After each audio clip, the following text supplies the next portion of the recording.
के managing partner और CIO Gurmeet Chadha से बात करते हैं। गुरमीत जी, गुड मॉर्निंग। गुरमीत जी, एचडीएफसी बैंक क्या फाइनली ये जाग गया है और क्या ये लीड करेगा मार्केट को? अनुज अनुज मैं होप करूंगा क्योंकि मेरी काफी पुरानी होल्डिंग है इसमें लगभग 14-15 साल से होल्डिंग है मेरी इसमें। और मुझे लगता है दो दो ट्रिगर हैं, एक तो एचडीबी और कैडिला का आईपीओ है। तो थोड़ा सा सेंटिमेंट बुलिश है कि इससे थोड़ा वैल्यू अनलॉकिंग हो सकता है। लिक्विडिटी ईज़ करने के लिए उन्होंने अपना लोन पोर्टफोलियो भी सेल किया है। करीबन 17,000 करोड़ का लोन पोर्टफोलियो सेल किया है। क्रेडिट क्वालिटी में कभी भी कोई संदेह नहीं था। एक जो प्रॉब्लम आ रही थी वो इंडस्ट्री लीडिंग क्रेडिट ग्रोथ की आ रही थी। एचडीएफसी थोड़ा कंजर्वेटिव रहा है रिटेल लेंडिंग को लेके, स्पेशली जो शॉर्ट टर्म पर्सनल लोन्स को लेके, कुछ हद तक एसएमई लेंडिंग को लेके। आई थिंक वो थोड़ा-सा कंजर्वेटिव अप्रोच था वो कम हुआ है। प्लस एक जो रेट कट साइकिल बाज़ार एंटीसिपेट कर रहा है जो कि यूएस ने शुरू की है। अभी इस हफ्ते बैंक ऑफ स्विट्जरलैंड है, चाइना ने अनाउंस किया है। तो बैंक को थोड़ा ट्रेजरी इनकम का भी गेन होगा। तो बैंक निफ्टी थोड़ा-सा ओवरऑल पार्टिसिपेट कर रहा है, उसमें भी एचडीएफसी कर रहा है पार्टिसिपेट। और अब जाके शायद अपने 21-22 हज़ार वाले निफ्टी के लेवल पे आया है। बट ये देखना होगा कि क्वार्टरली ग्रोथ कैसी है। अगर तो सीडी रेशियो है, उसमें अगर इम्प्रूवमेंट आता है, नेट इंटरेस्ट मार्जिन थोड़ा-सा बेटर दिखता है, बाज़ार इंक्रीमेंटल प्रोग्रेस देखना चाहेगा। बाज़ार ये देखना चाहेगा कि वर्स्ट जो है मर्जर का था, जो कॉस्ट ऑफ फंड्स पे था, कासा मोबिलाइजेशन पे था, निम कंप्रेशन पे था, वो जो है पूरा हो गया। आई थिंक अगर इंक्रीमेंटल प्रोग्रेस दिखाता है पिछले क्वार्टर को लेके, तो यहाँ से और थोड़ा-सा मुझे लगता है स्टॉक में अप मूव देखने को मिल सकता है। ओके। चलिए, तो ये इस समय एक व्यू एचडीएफसी बैंक पर। अ, उसके उलट पीएसयू बैंकों में अब क्या व्यू बन रहा है? गुरमीत जी, आज पीएनबी का एक क्यूआईपी लॉन्च हुआ, स्टॉक डे लो पर इस समय 3% नीचे, लेकिन पिछले 3-4 दिन में थोड़ी सी बाइंग यहाँ पर लौटी है। लेकिन सवाल ये उठ रहा है कि डिपॉजिट को लेकर शायद अभी भी क्राइसिस है जो क्यूआईपी करना पड़ रहा है। बिल्कुल अनुज, और मुझे लगता है बैंक को अपना नज़रिया थोड़ा बदलना पड़ेगा। ये आप डिपॉज़िट रेट 8.5-9% भी कर देंगे तो ऐसे आने वाला नहीं है। ये एक डाइवर्जन ऑफ सेविंग्स है टुवर्ड्स फाइनेंशियल एसेट्स, बाकी कंज़म्पशन में। और ये स्ट्रक्चरल शिफ्ट है, तो बैंक को अब अलाइन करना पड़ेगा। वो ट्रेज़री पहले जीसेक लेके बैठ जाते थे, उनको थोड़ा-सा स्मार्ट ट्रेज़री मैनेजमेंट करना पड़ेगा। ट्रेज़री को बैंक के लिए और पैसे बना के देना पड़ेगा। होलसेल फंडिंग कैसे करनी है, कैसे आपको ओवरनाइट विंडोज़ यूज़ करनी है, उसपे थोड़ा रहेगा। मुझे लगता है आरबीआई कुछ रिलीफ भी दे सकता है, सीआरआर कट के फॉर्म में। लिक्विडिटी बहुत टाइट रही है अप्रैल के बाद। गवर्नमेंट स्पेंडिंग भी समहाउ थोड़ा-सा सरप्राइजिंगली स्लो था इलेक्शन तक, जो कि इलेक्शन के बाद पिकअप होना चाहिए था, उतनी तेज़ी से पिकअप हुआ नहीं है। स्टेट इलेक्शन के बाद थोड़ा-सा मुझे लगता है लिक्विडिटी इम्प्रूव होने को दिख रही है। और जैसे मैंने बोला, बैंक्स का एसएलआर रेशियो मैंडेटेड 18-19% है, बट बैंक 23-24% एसएलआर पे होते हैं। कुछ कुछ पीएसयू बैंक्स 25% पे भी हैं। तो आपको काफ़ी ट्रेज़री गेन देखने को मिलेगा। और सारे 0.7, 0.8, 1 बुक वैल्यू पे हैं। तो हमारी पसंदीदा इसमें एसबीआई है, बैंक ऑफ बड़ौदा है और पीएनबी है। बुक वैल्यू दो, बैंक ऑफ बड़ौदा और पीएनबी तो बुक वैल्यू के नीचे है। एसबीआई लगभग बुक वैल्यू पे है। और ये एक ऐसा पॉकेट है मार्केट का जो सबसे रीज़नेबल है। और मेरा ये मानना है कि जो चेंज हुआ है पीएसयू बैंक में, जो क्रेडिट वर्दिनेस जिस तरीके से वो चेक करते थे, वो एक स्ट्रक्चरल शिफ्ट है बैंक्रप्सी कोड के बाद।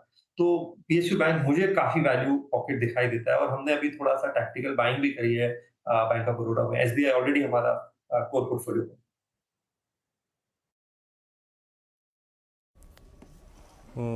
गुरमीत जी नमस्कार, वीरेंद्र बोल रहा हूँ डेली स्टूडियो से। ये गोल्ड जो कि अब ऑलमोस्ट 74,000 की ट्रेजेक्ट्री में है, मतलब गोल्ड ऐसे अंडरलाइंग आपको टोज पे रखेगा, देन एंटायर वो बैंक्स छोटे जैसे फॉर इंस्टेंस फेडरल बैंक जिनका गोल्ड लोन फाइनेंस कारोबार सब्सटेंशियल है, या फिर James and jewellery space, Titan itself, आपका इंटरेस्ट अभी भी कहीं पर है इसमें, गोल्ड वाली थीम में?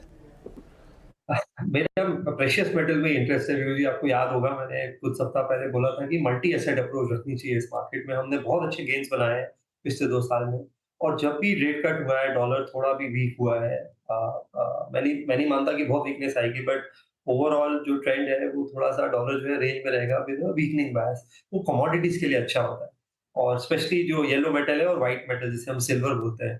तो अगर आप पिछले 15-20 साल, 25-30 साल का रिटर्न निकालेंगे तो इक्विटी का रिटर्न 14-15% है, गोल्ड का 12-13% है और सिल्वर का करीबन 8% है।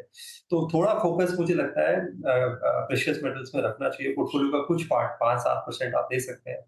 बॉन्ड्स में भी कुछ मुझे लगता है अभी मूवमेंट आएगी क्योंकि अब रेट कट साइकिल शुरू हुई है। तो आपको 10 ईयर बॉन्ड में 50 पैसे से लेके 1% तक जो है यील्ड नीचे गिर सकती है, जिसका मतलब 5-7% का मार्क टू मार्केट गेन आ सकता है। तो अगर आप देखेंगे तो अभी भी यहाँ से बॉन्ड में डबल डिजिट रिटर्न बनेगा। तो थोड़ा-सा पोर्टफोलियो को और बैलेंस करने की मेरी सलाह होगी। थोड़ा-सा बॉन्ड्स, कमोडिटीज़ भी पोर्टफोलियो में डालिए, मल्टी एसेट अप्रोच रखिए। प्रिजर्वेशन और अगर आपका डबल डिजिट रिटर्न बनता है ऐसा करने से और आपके 2 साल के रिटर्न 25, 30, 40% रहे हैं, तो ये बहुत अच्छा आउटपुट है इस मार्केट में जब निफ्टी स्मॉल कैप 30-35 के इंडेक्स में है। तो थोड़ा-सा रीबैलेंसिंग ज़रूरी है और हमारा थोड़ा फोकस गोल्ड बेस्ड एनबीएफसीज़ पे आएगा। आरबीआई ने अभी आईएफएल पे बैन भी हटाया है। अंडरलाइंग जब भी गोल्ड प्राइस बढ़ता है, उसका बहुत पॉजिटिव कोरिलेशन है लोअर क्रेडिट कॉस्ट के साथ गोल्ड बेस्ड एनबीएफसीज़ का। तो थोड़ा-सा एनबीएफसीज़ और गोल्ड बेस्ड एनबीएफसीज़ पे हमारी निगाह रहेगी। टाइटन ऑलरेडी बहुत कोर होल्डिंग है, इस वैल्यूएशन पे इंक्रीमेंटली ऐड करना थोड़ा-सा मुश्किल है और बाकी भी अगर आप देखेंगे, जैसे कल्याण है या सेंको है, जो कि ब्लैक डायमंड वाला स्टोरी है, ऑलरेडी मूवमेंट बहुत ज़्यादा आ गया, वैल्यूएशंस काफ़ी हाई है।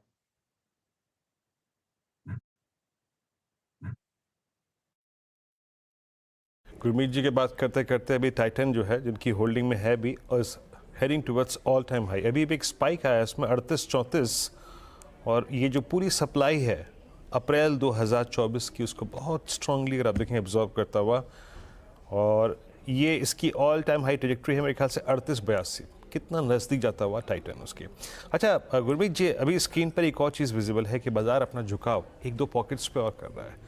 Look at, I think, diagnostic space, Krishna Diagnostic, Metropolis, Dr. Lal Pathlab, entire healthcare space. आप फोर्टिस को देखिए, मैक्स हेल्थ केयर को देखिए। आज सुबह एक जनाब हमारे साथ कार्यक्रम में ग्लोबल हेल्थ पे भी बाय कॉल दे रहे थे। हेल्थ केयर स्पेस में आपका इस वक्त कोई फाइंडिंग या फिर वो स्टॉक्स जिस पे आप लोग कैपिटलाइज कर रहे हैं? तो हम काफ़ी कंस्ट्रक्टिव हैं पूरी एंटायर हेल्थ केयर स्पेस को और हम इसको 3-4 भाग में इसको देखते हैं। पहला हम देखते हैं ब्रांडेड जेनरिक्स, उसमें हमें मैनकाइंड फार्मा पसंद है। कुछ हमारे पोर्टफोलियोज़ में सन फार्मा भी है लोअर लेवल्स पे। मैनकाइंड ने जो बीएसवी का एक्विजिशन किया है, ये शुरू में 1-2 क्वार्टर आपका ईपीएस डाइल्यूट होगा क्योंकि डेट लेना पड़ रहा है और ट्रेजरी पूरा यूज़ हो रहा है। बट वुमेन फर्टिलिटी जो है बहुत हाई ग्रोथ थीम है और उसमें ये बहुत अच्छा एनरोल करेंगे। प्लस ओवर द काउंटर और जो कंज्यूमर हेल्थ जो उनका डिवीजन है वो काफ़ी अच्छा कर रहा है। हमारा डायग्नोस्टिक्स में क्योंकि ओवरऑल स्पेस में कंसोलिडेशन देखने को मिल रहा है, बहुत बड़ा सेक्टर अनऑर्गेनाइज्ड है।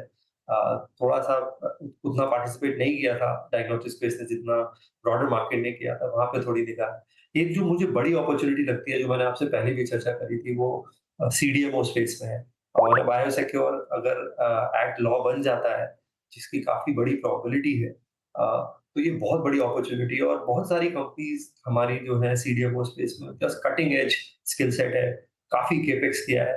आप देखिए डिवीज़ का पिछले 3 साल का केपेक्स, आप लॉरस लैब्स का केपेक्स देखिए।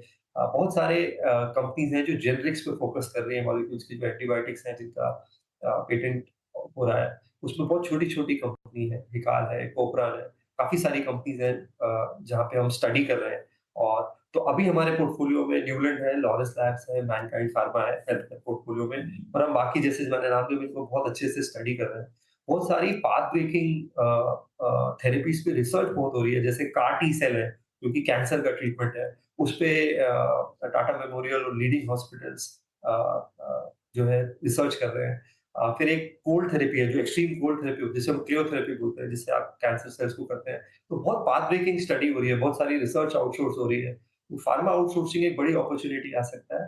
दूसरा हॉस्पिटल्स, ये जो आयुष्मान भारत का जो 10 लाख हुआ है, 5 लाख का, 70 साल से ऊपर के जो सीनियर सिटीज़न हैं इससे हॉस्पिटल हमने देखा हॉस्पिटल में एक ट्रेंड है, वो मैक्स आउट करते हैं इंश्योरेंस को। हिंदुस्तान में 7 करोड़ लोग 70 साल के ऊपर हैं। तो हॉस्पिटल्स को लेके मेरा स्पेशली जो मिड में टियर 2 हॉस्पिटल्स हैं, जो मिड सेगमेंट में है, जैसे नारायण हृदयालय, यहाँ पे हम काफ़ी कंसर्न्ड हैं। ओके, मीनवाइल एक बार आप टाटा केमिकल्स लेकर आइए। एक केमिकल्स में एक फ्रेश ब्रेकआउट विजिबल है और सबसे ज़्यादा ओवरसोल्ड स्टॉक सबसे ज़्यादा चल रहे हैं टाटा केमिकल्स। देखिए बहुत एक्सट्रीमली ओवरसोल्ड है। इसका 1 साल का चार्ट आपकी स्क्रीन पर आएगा। जब तक वो चार्ट आता है गुरमीत, केमिकल्स में आपका क्या व्यू है? अब क्या एक लग रहा है कि फाइनली एक लंबे कंसोलिडेशन के बाद एक ब्रेकआउट ड्यू है? थोड़ा-सा आपको केमिस्ट्री वाइज़ जाना पड़ेगा। वो जैसे आपने टाटा केमिकल की चर्चा की फ्लाई ऐश को लेके सॉरी सोडा ऐश को लेके प्राइसिंग बहुत वीक रहा है। उसकी वजह से स्टॉक पे प्रेशर है, हालाँकि हमेशा वैल्यूएशन कम्फर्ट है, अभी भी शायद 11-12 के मल्टीपल में है। बीच में एक न्यूज़ आई थी जब वो वैल्यू अनलॉकिंग की बात हुई थी टाटा सन्स की और स्टॉक 14-1500 पे गया था, बट वो आई थिंक कंपनी ने डिनाई किया और वापस स्टॉक करेक्ट हुआ, बट वैल्यूएशन कम्फर्ट है। अगर आप में थोड़ा पेशेंस है, हमारे पास है टाटा केमिकल, हमने ऐड किया है पोर्टफोलियो में। थोड़ा-सा अगर वैल्यूएशन कम्फर्ट है, तो आप अगर लंबा व्यू है तो यहाँ पे रिस्क रिवॉर्ड अच्छा है। एसआरएफ आप देखिए कितना कैपेक्स कर रहा है, आप पिछले 2-3 साल में देखिए, मतलब मुझे लगता नहीं पूरी इंडस्ट्री का कैपेक्स एक तरफ है शायद एसआरएफ ने किया है। बहुत सारी कंपनीज़ ने बहुत अच्छा बैकवर्ड इंटीग्रेशन किया है, जैसे दीपक नाइट्राइट है। फ्लोरिनेशन में भी मुझे लगता है कि पोटेंशियली अगर आप 3 साल का व्यू देखेंगे तो थोड़ा बनता है। तो थोड़ा-सा सिलेक्टिव आपको केमिस्ट्री वाइज़ करना पड़ेगा, तो थोड़ा-सा पेशेंस रखना पड़ेगा यहाँ पे। बाज़ार में रोटेशन बहुत फास्ट होता है, लेकिन जब होगा तो बहुत क्विकली होगा, समय नहीं देगा। ओके, खैर मेरी दुखती रग पर हाथ रखा आपने कि केमिस्ट्री पढ़नी पड़ेगी। स्कूल में कभी समझ ही नहीं आई। 52 नंबर आए थे मेरे केमिस्ट्री में, जिसमें सभी 25 नंबर प्रैक्टिकल में आ गए थे, क्योंकि प्रैक्टिकल में तो टीचर्स नंबर दे देते थे अपने स्टूडेंट्स को। थ्योरी में बहुत ख़राब था। एनीवे, गुरमीत बहुत बहुत शुक्रिया आज हमारे साथ जुड़ने के लिए थैंक यू। और हमारे साथ शो में जुड़ने के लिए।